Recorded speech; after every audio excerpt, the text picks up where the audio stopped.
এরা এতটাই নিচু বংশের লোক। আর আমার শাশুড়ি যে গুসুডি বেগম, এই গুসুডি বেগমের কারণে আর এই যে মির্জাফরের কারণে এদের সন্তান তো ভালো বানাতে পারেই নাই। আসসালামু আলাইকুম, আশা করি সবাই ভালো আছেন। তো কিছু মানুষ আছে যে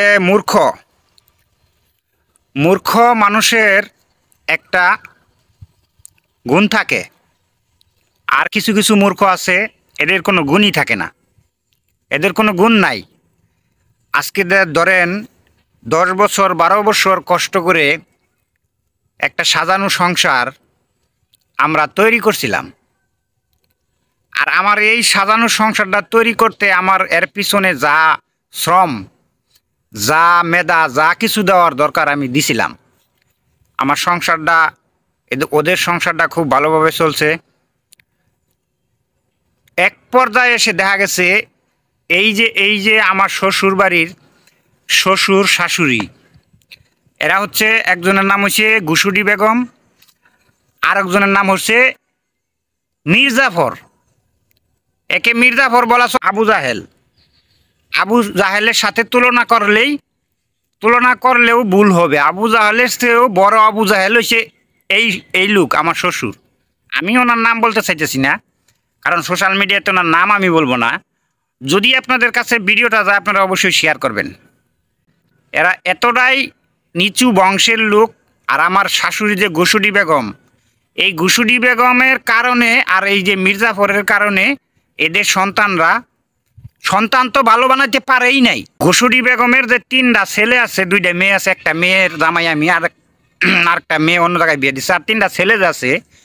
এই 3টা ছেলেরে মানুষের মতো যদি মানুষও বানাইতে পারতো তাহলে গুসুডি বেগমের নাম থাকতো, মুছতো। কিন্তু এই গুসুডি বেগম যে 3টা ছেলে বানাইছে, এরা আসলে অমানুষের চেয়েও বড় মানুষ, এই মির্জাফরের 3টা ছেলে, বুঝছেন? তাই আমি আপনাদের কাছে কি নিজের আত্মীয় স্বজনের মানে পারিবারিক সমস্যা নিয়ে আমি আজকে ফেসবুকে কেন আসলাম, মানুষ কেন ফেসবুকে কথা বলে, কেন নিজের পারিবারিক সমস্যা নিয়ে ফেসবুক কথা বলে, এটা মানুষ যখন ধৈর্যের সীমানা ছাড়াই যায় তখনই কিন্তু তার আবেগটা এই সোশ্যাল মিডিয়াতে ছড়াই দেয়। তা আমিও দিলাম। আমার একটা সাজানো বাগান, 1 ফোঁটা এই 500 লিটার দুধের মধ্যে যদি 1 ফোঁটা লেবুর রস পড়ে তাহলে কিন্তু সেই দুধটা কিন্তু আর থাকে না।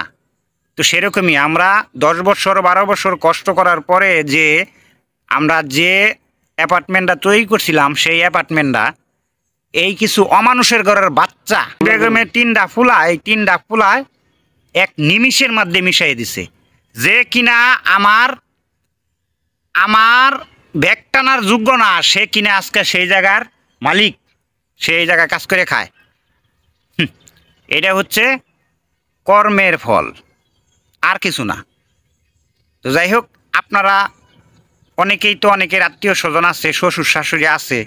আমার মনে হয় না আমি যে ফ্যামিলিতে বিয়ে করছি, যে যাদের সাথে সম্পর্ক করছি, আমার মনে হয় না এদের মতো নির্লজ্জ, বেহায়া, শয়তান, অমানুষ, কাপুরুষ, ব্যাককল, মূর্খ, অশিক্ষিত, বেঈমান মানুষ মনে হয় আপনাদের কপালে পড়ে নাই, আজকে আমার কপালে পড়ছে। সবাই ভালো থাকবেন। আর ভিডিওটা যদি আপনাদের মনে করেন কোনো ভালো লাগে থাকে তাহলে ভিডিওটা শেয়ার করে ছড়াই দেন, যাতে এই ভিডিওটা ওই শয়তানদের কাছে যায়, শয়তানরা যাতে বুঝতে পারে। ঠিক আছে, সবাই ভালো থাকবেন।